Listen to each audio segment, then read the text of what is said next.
C'est sans doute le sommet international le plus cher de l'histoire. Pour accueillir à Vladivostok les leaders de la région Asie-Pacifique, la Russie a construit un nouvel aéroport, une autoroute, 3 ponts et un gigantesque campus universitaire où se tiendra l'événement.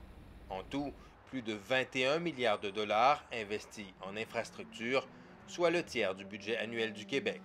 Le gouverneur de la région ne cache pas sa fierté. C'est un investissement sans précédent qui ouvre toute grande la porte au développement, affirme-t-il. Le gouverneur est surtout fier de ce pont qui relie Vladivostok au campus de l'île Rouski où se tient le sommet. Le pont est l'un des plus imposants au monde, avec ses piliers aussi hauts que la tour Eiffel. Il a coûté à lui seul 1,2 milliard de dollars. Oui, mais voilà, ce grand boulevard, construit à coups de milliards, s'arrête au milieu de nulle part, quelques centaines de mètres après le site du sommet. Du coup, ce bateau reste le seul lien avec la terre ferme pour les habitants de l'île qui, comme Yelena Kouchnar, vivent presque tous de l'autre côté de Rouski. Le pont, c'est bien pour les gens du sommet et pour les étudiants qui iront à l'université ensuite, explique-t-elle. Mais pour nous, c'est comme s'il n'existait pas. Très amère, Iliana nous fait visiter son côté de l'île Rouski, l'envers du décor.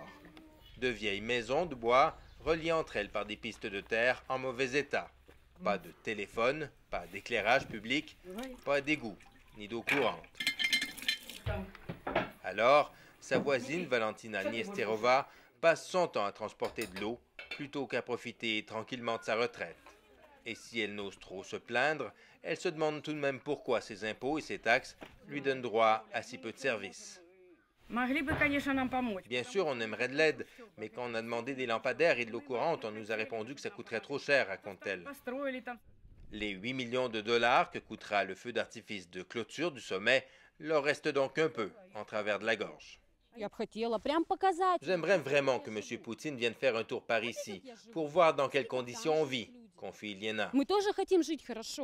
Bien sûr, les habitants de l'île Rouski s'intéressent au sommet qui se déroule sur leur île. Ils le suivront d'ailleurs en direct à la télé. Mais personne ici n'en attend quoi que ce soit, car tous ont appris à se méfier des promesses. Jean-François Bélanger, Radio-Canada, sur l'île Rouski.